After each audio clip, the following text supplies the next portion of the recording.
Okay, hey there guys, so in today's video, it's going to be a fairly quick one, starting out with some mastery swaps, but as you can tell from the thumbnail and title, this is going to be a very, very big and important war. If it was 3 fights and I needed like 3 different mastery setups, that's what you're doing for this war. It's how it always is against those certain alliances, you know, you put 100% into it. I put on the bigger boosts again because I had the Legends crystals or whatever they were for the event. So it gave some bigger boosts, so I put those on. And yeah, this is going to be the war against GT40. Little bit of a quicker war, but I do have a mini-boss in there with a champion that I've used before, is a way I can put it. So I'm leaving like the suicides path open, and I'm just like, okay, I just need to leave a certain number of points there, because I'm going to want to turn on suicides after this first fight. So this first fight is Gallon versus Surfer. So the strategy I use here, you're just medium, light, medium, and then honestly, I throw an SP1 or an SP2 randomly, or maybe if I really, like, for some reason I'm feeling it, I'll wait for an SP3, but usually it's like I throw an SP1 or something, and then I do my heavy, and then I do a second SP1, and that gets me a fair few charges, and with boosts going and all of that in rank 4, usually I've done enough damage to where the burst will kill him, because obviously he doesn't do no damage outside the burst. But you're going to see I actually get really lucky, because what I always want to happen is for him to throw his heavy or an SP1 during the armor phase, but it never happens for me. Never ever, and this time it actually did. Because he gets those armor ups, the node activates, and it makes it so that way he power burns you, or I'm trying to remember what it is he does. But he does something to you and it feeds Gallon. It's electric defense. Yeah, I think it's like power burn or power drain or something like that. And so it feeds Gallon's node. It feeds his charges really, really quickly.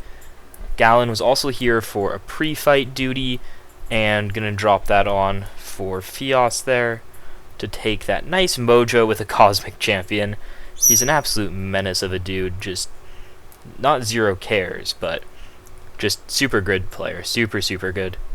But yeah, so that Gallon fight went how I always want that fight to go. Whenever I envision that side, I'm like, yeah, Surfer's going to throw a heavy, and he's going to get an armor up, and then I'm going to go crazy. And then he, like, throws it during power gain, and then he doesn't throw his SP1 ever, and you're just there crying, and it really sucks. So he finished up the Mojo fight. I'm slapping on some tech boosts, because as you can see, I have an Omega Sentinel in the team, and that's where the suicides are going to come into play, is for Omega Sentinel and for Mole Man, obviously. So they actually moved where their Havoc was from last time, because I took this Havoc as well last time, but I think with Warlock is what I want to say, but it was on path 4. That's what I'm thinking. That's what I remember. I remember fighting Killheads' Havoc, because again, GT40 and I know a lot of the guys, especially in the BG1, because that's where I was for quite some time, so quite close to a lot of these guys, so I want to make sure I don't die to them. But his Havoc decides to throw a heavy instantly, literally right off the bat. I'm trying to remember, was I told this before or after this fight? Let's see. I'm going to say after. So, in that last video that I used Omega Sentinel, I finally got to use the specials against Toad, and I realized I very much do not know how she works, because I was getting like 1 or 2 debuffs per SP2, and the same thing is going to be happening here. 1 plasma. It's doing literally no damage, and I'm like so confused. And then finally, a friend, an alliance mate, told me it has to do also with how many prowess they have, and then it also has to do with the different debuffs that you have on them of your personal debuffs, like the cowardice there, and that's why I get an extra plasma. For some reason, I thought it had to do with her armor ups, because I knew it consumed armor ups, because it's a part of her sig that she consumes less armor ups. So I thought it had to do with the armor ups, but it had to do with the debuffs I've placed on them. But that fight went very, very easy. That's why I wasn't like talking about it too much, because very simple. You just don't get heavied, and you're kind of chilling. Honestly. And for that fight, I was just going in, just doing some combos. It wasn't very hard, pretty quick. Omega Sentinel's been an interesting rank up. I haven't used her the most, so it's not someone that I know like the best, but she's been interesting to use so far.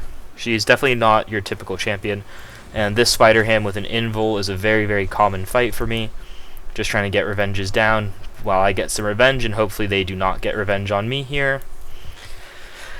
And this war is now almost the current war. It's War 8. Yeah, War 8. And we were actually technically, we're going to say in first place. We were ahead of GT going into this war, because we beat them in the first one. So we knew if we win this war, we would have a very, very high chance at War Champion and getting first place for the first time as an alliance, which would be very, very awesome. Very awesome. Probably should have mentioned that earlier on, but yeah. So this war was a very, very big war, and it was very, very tight and very tense the whole time.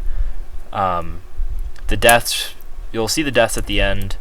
Very, very good war. Very tight. Is pretty much all I can say about it. So again, switching into the big boosts, the biggest ones I can get, and the ones that make the most sense. 12 and a 200. I'm like, I hope I didn't overdo this, honestly.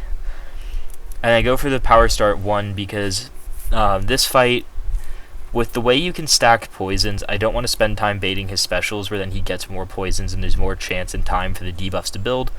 So I just kind of want to go straight in, and I'm just trying to get up to my SP2 as quick as I can by just using like the heavies and not triggering Frenzy until the last possible second like that.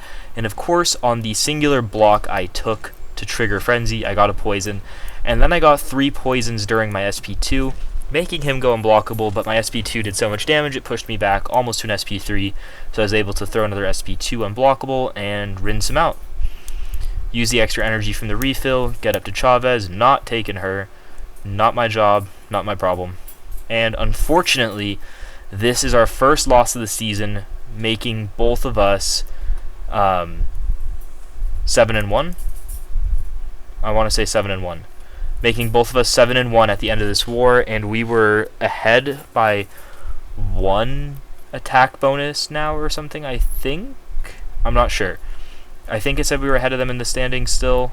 I would have to double check that. But really, really good war. Their deaths were pretty weird as well. One of our deaths was a DC and some other fights that we've taken before, and same thing for them. That's how it is at a very, very high Masters level there, right? Deaths are not going to be from bad assignments or bad play usually. It's weird things happening. So it was a very good war to them. Always love playing GT40 and my old friends. Any old friends, but especially these ones that I've known for such a long time now. And thank you guys for watching so much. I hope your guys' season has been going well and that you guys are going to have a good final week coming up here. And I'll see you guys soon. Bye.